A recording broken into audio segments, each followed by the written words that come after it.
Hello, what's up mga pachoy?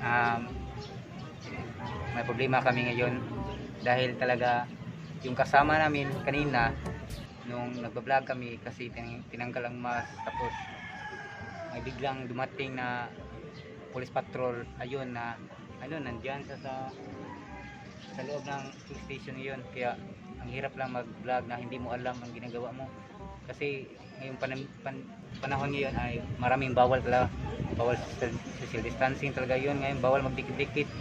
So ayun, naghihintay kami kung kailan siya makalabas dahil ang valuation niya ay yung tinanggal niyang mask, tapos nag-vlog kami. Pero sabi nila bawal daw maggamit ng camera kasi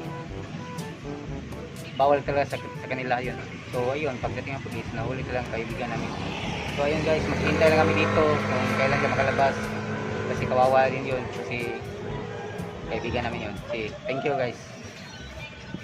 Hello guys, ayun guys, kalabas na siya. Ano kaya ang problema ngayon? Malaman natin. So anong problema doon? Bakit kayo kinuha? Sabi nila,